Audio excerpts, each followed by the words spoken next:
El 20 de octubre de 2007, la calma típica de Wellington, una pequeña localidad del estado de Ohio, se rompió de forma brutal. Esa noche, en una casa de los suburbios, un adolescente de apenas 16 años ingresó al cuarto de sus padres con una decisión tomada. Minutos después, la policía recibió un llamado tétrico. Lo que parecía un simple crimen familiar se convirtió rápidamente en un caso que atrajo la atención de todo el país. El joven responsable del ataque no era un delincuente común, ni tenía antecedentes violentos. Era el hijo menor de una familia profundamente religiosa, criado bajo estrictas normas morales. A medida que avanzó la investigación, las piezas del rompecabezas comenzaron a unirse en torno a su obsesión. Un videojuego, la historia de Daniel Petrick, no solo impactó por su violencia, sino por el debate que desató en todo Estados Unidos sobre los límites de la censura, la influencia de los videojuegos y los peligros del fanatismo más macabro.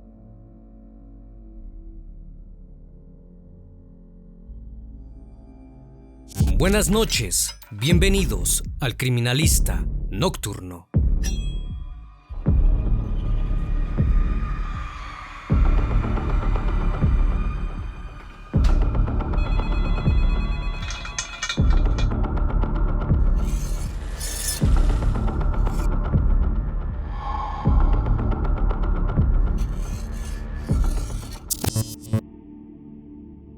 Daniel Petrick, o simplemente Danny, como lo llamaban sus conocidos, nació el 24 de agosto de 1991 en Wellington, una pequeña localidad de poco más de 5,000 habitantes, ubicada en el condado de Lorain, Ohio. Era el hijo menor de Mark y Susan Petrick, una familia profundamente religiosa. Su padre era pastor en la iglesia Asamblea de Dios Nueva Vida, un templo cristiano de corte pentecostal, en el que la vida espiritual regía cada aspecto del día a día. Durante su infancia, Danny recibió educación en casa. Sus padres estaban convencidos de que la formación debía pasar por ellos y por la fe. Recién en segundo año del secundario, ingresó al colegio público Wellington High School. Ahí se convirtió en un estudiante más, tranquilo, sin grandes notas, pero sin problemas de conducta.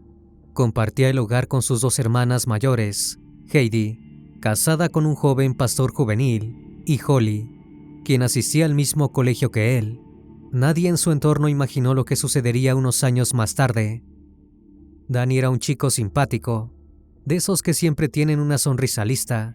Le gustaba tocar la batería, practicar deportes y participar en el grupo juvenil de la iglesia, donde incluso se destacaba por su conocimiento de la Biblia. Podía recitar pasajes completos con una facilidad sorprendente. También iba con su padre a practicar tiro, una actividad habitual en esa región del país. Sin embargo, a los 16 años todo cambió.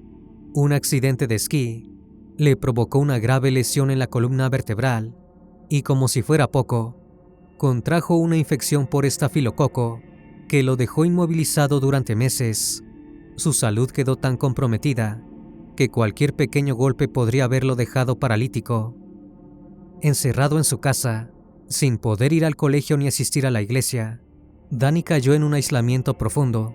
Fue en ese contexto cuando su amigo Jonathan Johnson le presentó un videojuego que lo cambiaría todo: Halo, una saga de acción con estética futurista, cargada de violencia y con temática bélica. Danny se obsesionó. Pasaba horas frente a la pantalla, completamente inmerso en un mundo de combates intergalácticos. Lo que empezó como un pasatiempo para quitar el aburrimiento se transformó en una adicción, y con el tiempo, en el detonante de una tragedia que sacudió a todo el pueblo de Wellington. Halo, Combate Evolucionado, salió a la venta en noviembre de 2001 y rápidamente se convirtió en uno de los videojuegos más populares de la década. Diseñado por la empresa Bungie y distribuido por Microsoft, fue el título insignia de la consola Xbox.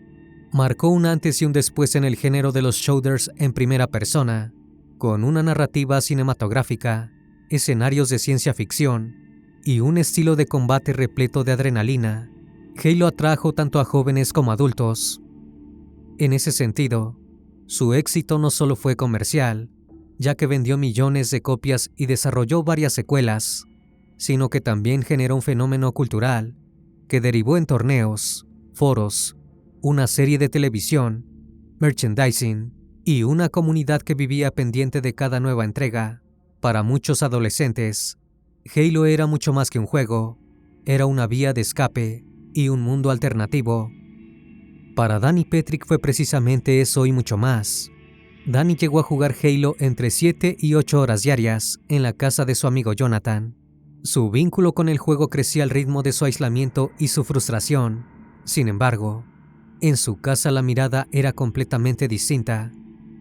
Su padre Mark no toleraba este tipo de contenidos. Veía en los videojuegos violentos una influencia negativa, incompatible con la fe y los valores que predicaba. Cuando Danny expresó su deseo de tener su propia copia del juego, la respuesta fue terminante: o abandonaba esa adicción, o debía dejar la casa. En septiembre de 2007, el furor por Halo alcanzó su punto máximo con el lanzamiento de Halo 3. En esta entrega, el jugador tomaba el rol del jefe maestro, un supersoldado mejorado genéticamente, que luchaba por la supervivencia de la especie humana, vehículos, armamento avanzado y un modo multijugador online convirtieron a Halo 3 en un fenómeno de masas. Solo en su primera semana recaudó $300 millones y a las pocas horas de salir a la venta, más de 1 millón de personas ya lo estaban jugando en Xbox Live. Fue el juego más vendido de 2007 en Estados Unidos y hasta hoy sigue siendo el título más exitoso de la saga. Danny no pensaba quedarse afuera.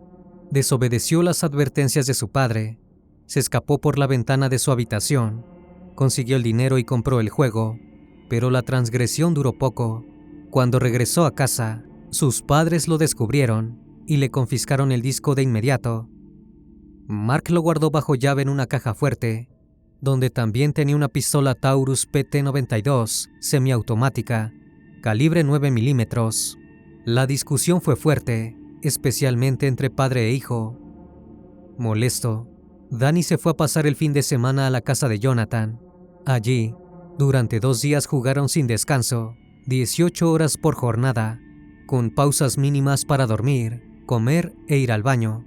En ese gran maratón digital, Danny no solo escapaba de la realidad, también alimentaba una rabia creciente. Su enojo con su padre iba en aumento.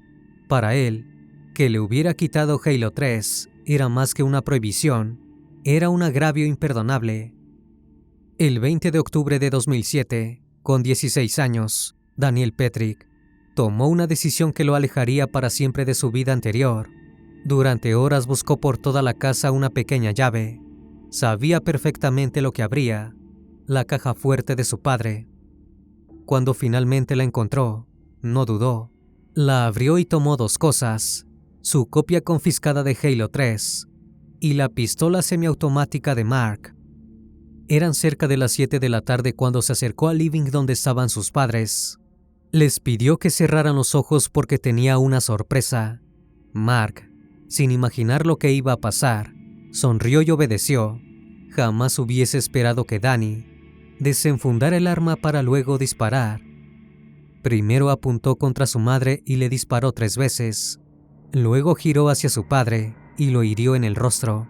Mark sintió una presión tremenda en la cabeza y la sangre comenzó a caerle por la cara. Al volver en sí, su mirada encontró a Susan desplomada en el sillón. 2 de los disparos habían atravesado los antebrazos de la mujer, como si hubiera intentado cubrirse. El tercero, que impactó en el pecho, fue el que acabó con su vida. Pero el horror no terminó en aquel momento. Danny tomó la mano ensangrentada de su padre y la forzó sobre la empuñadura del arma. Le dijo que la sostuviera. Quería simular una escena que pareciera un homicidio de su padre hacia su madre, seguido de una autoprivación de la vida, que la culpa no cayera sobre él, sino sobre el propio Mark, quien había decidido quitarle el juego. Minutos después, Heidi, la hermana mayor de Danny, llegó con su esposo Andy. El plan de esa noche era mirar juntos el partido de los Cleveland Indians contra Boston, pero Danny no los esperaba tan temprano. y de pronto los vio llegar y quedó ante el peligro de que descubrieran su crimen. Desde la entrada intentó impedirles el paso, diciendo que sus padres estaban discutiendo, pero algo no cerraba. Desde el interior de la casa solo se escuchaban unos quejidos ahogados. Alguien susurraba sus nombres. Alarmados, Heidi y Andy empujaron la puerta y se abrieron paso. Lo que encontraron fue una escena tan inimaginable como espeluznante. Susan ya no respiraba, y Mark apenas podía mantenerse consciente. Con la mandíbula completamente destrozada, hizo un esfuerzo desesperado por hablar. Logró apenas balbucear: «Mi hijo me disparó». Danny entonces intentó mantenerla coartada. Señaló a su padre como el asesino, pero Heidi no dudó. Llamó de inmediato al 911. En ese momento notó que su hermano tenía el arma aún en la mano. Andy actuó rápido y se la quitó antes de que pudiera hacer algo más. Danny no se resistió, aunque tampoco permaneció inmóvil. Salió corriendo y subió a la camioneta familiar. En el asiento del acompañante puso su videojuego. Su único objetivo era escapar. Pensaba llegar a casa de un amigo en otro estado, pero el intento de fuga no duró mucho. Apenas unos minutos después fue detenido en un control policial. Al ser interceptado por una patrulla, bajó del vehículo gritando que su padre había sido quien asesinó a su madre. Susan Petrick, de 43 años, había perecido en el acto. El informe forense fue claro. Los impactos en los brazos demostraban un intento desesperado por protegerse. Mark milagrosamente sobrevivió. Pasó semanas internado en estado crítico y fue sometido a 5 cirugías reconstructivas. Para los investigadores, hubo un detalle que resultó imposible de ignorar. Mientras relataba lo ocurrido, Daniel sollozaba, aunque sus ojos seguían secos. No había señales de un adolescente en shock tras un hecho tan traumático como el que acababa de vivir. Tras varios interrogatorios, finalmente Danny confesó. Había sido él quien disparó. Había sido él quien había intentado ultimar a su padre. Y había sido él quien asesinó a su madre despiadadamente. También él quiso montar una mentira inútil. La historia recorrió todos los medios de Estados Unidos, no solo por la violencia del hecho, sino por el motivo: un simple videojuego. La comunidad impactada no tardó en dividirse. Algunos pedían cadena perpetua para Daniel, otros directamente la pena capital. El 22 de octubre de 2007, Daniel Petrick fue formalmente acusado por homicidio agravado, tentativa de homicidio y manipulación de pruebas. La Fiscalía del Condado de Lorain presionó desde el inicio para que fuera juzgado como adulto, a pesar de su edad. Pero ni siquiera en ese punto estaba todo claro, ya que durante la investigación surgió una pregunta fundamental: ¿quién era realmente Daniel Petrick? Un joven común y corriente, que tuvo un episodio de ira que no pudo manejar, o un joven psicópata, que hacía mucho que estaba al borde del estallido. Las versiones no coincidían. Algunos amigos lo describían como amable y tranquilo, otros lo definían como alguien retraído y de reacciones impredecibles. Mark aún se recuperaba de las secuelas físicas del ataque, pero las heridas más profundas eran otras. Había perdido a su esposa, a la mujer de su vida, en manos de su propio hijo. Durante los primeros días no hablaba de otra cosa que el dolor y la traición. Sin embargo, con el paso del tiempo algo cambió. Empezó a visitar a Danny en la cárcel, y cuando por fin pudo hablar con él, escuchó lo que más necesitaba oír. Su hijo le pidió perdón, no solo a él, también a su madre ya ausente, y al resto de la familia. Además dijo estar agradecido de que su padre hubiera sobrevivido. En las semanas previas al juicio, se realizó una audiencia en la Corte Juvenil del Condado. Allí se presentó Michael Brook, el abuelo de Danny. En su declaración, pidió que su nieto fuera liberado bajo custodia familiar hasta el inicio del proceso. Dijo que lo ocurrido había sido un hecho aislado, que la familia lo había perdonado, que su iglesia lo había perdonado y que incluso Dios ya lo había hecho. Aseguró que Danny había sido siempre un chico afectuoso, sin antecedentes de conducta violenta. Si Susan y Mark estuvieran aquí, también lo perdonarían, dijo convencido. Durante esa audiencia, Daniel se mostró visiblemente demacrado. Llevaba el cabello corto, vestía el uniforme estándar de los detenidos juveniles y respondía en voz baja, tranquilo, casi ausente. Su abogado sostuvo que no representaba un peligro, que nunca había tenido problemas antes y que merecía esperar el juicio en libertad. Afirmó que no había riesgo de fuga y que el joven viviría con su abuelo si se le otorgaba ese beneficio. Pero el juez fue contundente y negó la solicitud. Dijo que la violencia del hecho no permitía tomarlo como un simple caso excepcional, que más allá de las apariencias, la magnitud del crimen requería que el joven permaneciera bajo custodia hasta enfrentar a la justicia. El juicio contra Daniel Petrick se llevó a cabo entre el 15 y el 17 de diciembre de 2008, en el Tribunal de Peticiones Comunes del Condado de Lorain. El joven renunció a ser juzgado por un jurado, por lo que la decisión quedó en manos del juez James Burke. Durante las audiencias, unas 25 personas, principalmente compañeros y conocidos, se presentaron para respaldarlo. También declararon familiares cercanos, su amigo Jonathan y su abuelo. No obstante, el centro del proceso fue sin dudas el enfrentamiento entre las dos versiones que se disputaban la verdad, la de la fiscalía, que apuntaba a una planificación meticulosa, y a la defensa, que alegaba una explosión emocional motivada por la adicción a los videojuegos. El fiscal Anthony Silo no dejó margen de duda. Aseguró que Daniel había actuado con frialdad y premeditación, que se había enfurecido después de que sus padres le confiscaran el videojuego que le obsesionaba, el Halo 3, y que por esa razón decidió terminar con sus vidas. Según la acusación, Daniel había llamado a un amigo esa misma mañana para decirle que sus padres estaban discutiendo y disparó a las 7 de la tarde, calculando que su hermana llegaría recién 2 horas más tarde, pero su plan se vino abajo cuando Heidi y su esposo llegaron antes de lo previsto. El fiscal subrayó que el joven no solo no hizo nada para ayudar a su padre tras el ataque, sino que intentó manipular la escena colocando el arma en su mano para que pareciera un asesinato seguido de una autoprivación de la vida entre las dos víctimas. También citó un informe psicológico presentado por la defensa, en el que el profesional Steven Eichelsel indicó que el chico confesó haber pensado el ataque durante al menos una semana. Según declaró, quería dejar de vivir bajo las reglas de sus padres. El fiscal fue más allá. Afirmó que a los pocos días del hecho, el acusado seguía mostrando una frialdad inquietante, al punto de preguntarle a los agentes que lo interrogaban por el resultado del partido de béisbol que sus padres iban a ver esa noche, como si nada hubiese pasado. La defensa, liderada por el abogado James Hersey, centró su estrategia en el uso compulsivo del joven hacia el videojuego. Argumentó que Daniel no era un criminal, sino un adolescente absorbido por una adicción que lo había llevado al límite. Aseguró que jugaba hasta 18 horas por día, que había perdido contacto con la realidad y que aquella noche simplemente colapsó.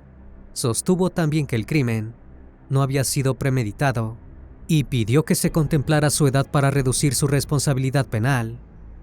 Sin embargo, no presentó a ningún especialista que respaldara el efecto de los videojuegos sobre el comportamiento de Daniel, más teniendo en cuenta que cuando huyó de la casa familiar, tras el macabro ataque, lo único que se llevó con él fue el disco de Halo 3. Durante el juicio, también testificó el padre de Daniel. Relató en detalle lo ocurrido aquella noche y se quebró al afirmar que probablemente había sobrevivido, solo porque su hija y su yerno llegaron antes de lo previsto. Aseguró que su esposa y Daniel tenían una relación muy cercana y que ella siempre lo había protegido. Era el preferido de su mamá, dijo con la voz entrecortada. Daniel lloró varias veces durante las audiencias. Su padre, pese a todo, lo respaldó.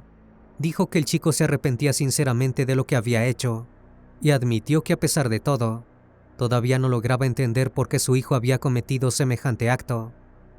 Cuando se proyectaron en pantalla las imágenes de la necropsia de Susan, Daniel bajó la cabeza y se quedó mirando sus manos durante varios minutos. No dijo nada, no se movió. Permaneció inmóvil mientras los peritos explicaban cada una de las lesiones que había sufrido su madre. Por su parte, su hermana Heidi declaró que la familia ya lo había perdonado. Dijo que todos querían que volviera a casa, que no podían empezar a reconstruirse mientras no estuvieran todos juntos. Danny había sido perdonado por toda su familia, pero no podría ser perdonado por la justicia. En enero de 2009, el juez dio a conocer el veredicto. Daniel Petrick fue declarado culpable de asesinato con agravantes y manipulación de pruebas. Durante la lectura, el magistrado hizo una apreciación que llamó la atención. Culpó más al videojuego que al propio Daniel. Dijo que estaba convencido de que en el momento en que planificó el ataque, Daniel no comprendía realmente que asesinar a sus padres significaba que iban a estar sin vida para siempre, que su mente, alterada por la obsesión con el videojuego, no distinguía del todo la realidad de la ficción. El juez aseguró que la adicción al videojuego había modificado el cerebro del joven de un modo comparable al efecto de las drogas. Cuando dejaba de jugar, su mente no podía tolerarlo. También sostuvo que producto de esa obsesión, Daniel había empezado a ver a sus padres como enemigos, como si fueran parte de los desafíos a superar dentro del videojuego, y fue más allá. Afirmó que de no haber sido por esos juegos violentos, Daniel Petrick probablemente nunca hubiera estado en ese juzgado. 5 meses después, el 16 de junio de 2009, se llevó a cabo la audiencia de sentencia.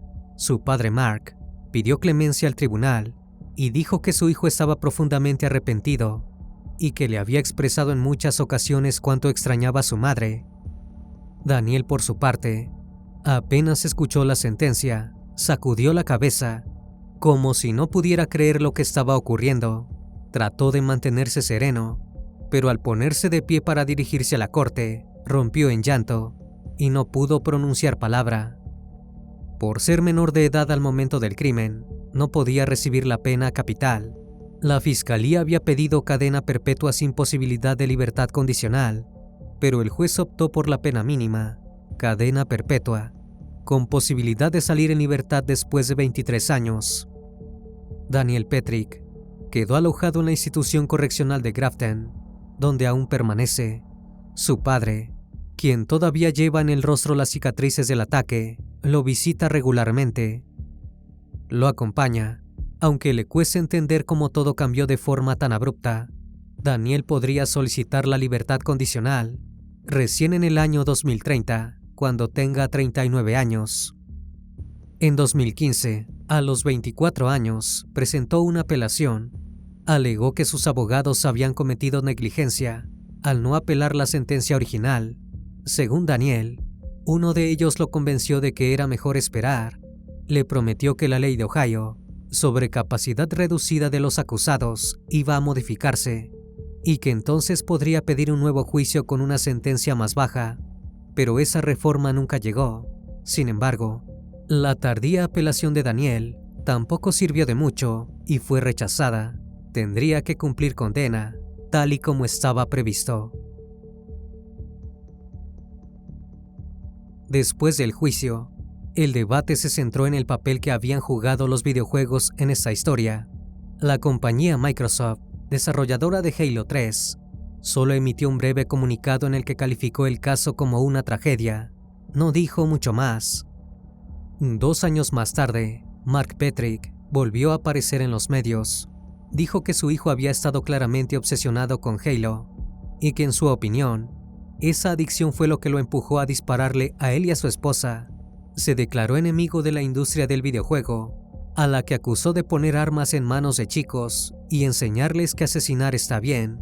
Aseguró que muchos de esos juegos no eran un simple entretenimiento, sino simuladores de asesinato. Un abogado de Florida llamado Jack Thompson, que lleva años militando contra la industria del gaming, retomó el caso en 2021. Sostuvo que Daniel no solo era adicto, sino que había entrenado durante meses para asesinar a sus padres mientras jugaba.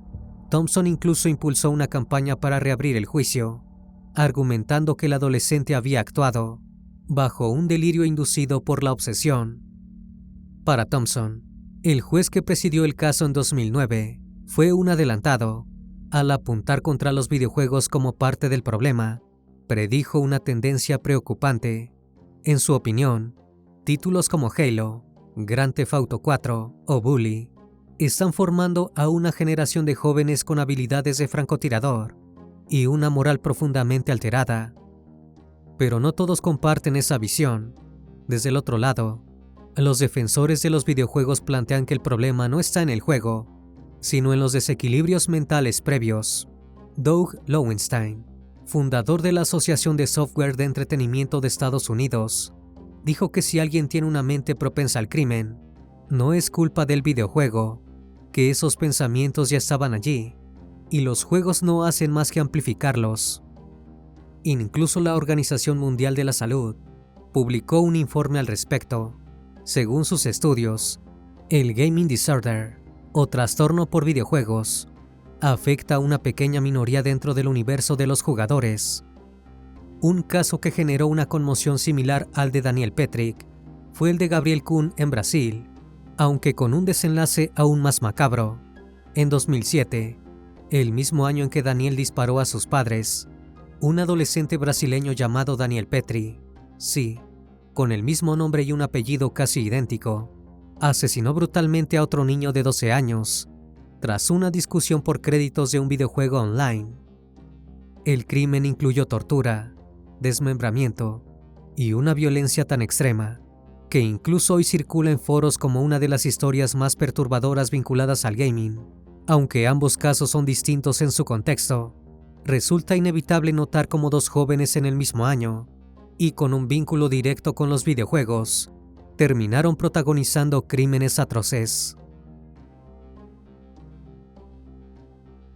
Lo cierto es que esa noche de octubre de 2007, una familia creyó estar poniendo un límite a Daniel Petrick. Le dijeron que no podía jugar más, que esa obsesión tenía que terminar, y nunca imaginaron que esa orden tan simple, tan lógica, iba a detonar una tragedia en la que un hijo transformó a sus propios padres en enemigos de un videojuego. Una vez más, estimado público, agradezco su compañía. Gracias por estar presentes en esta nueva transmisión. Recuerden que pueden seguirme en redes sociales. Actualmente me encuentro en Facebook, Twitter, TikTok e Instagram, y también pueden encontrarme en cualquier plataforma de streaming de audio de su preferencia. Me despido de ustedes con un fuerte abrazo, y si tú aún no estás suscrito, te hago la cordial invitación a que lo hagas y formes parte de esta gran comunidad. Esto es El Criminalista Nocturno. Hasta la próxima emisión. Buenas noches.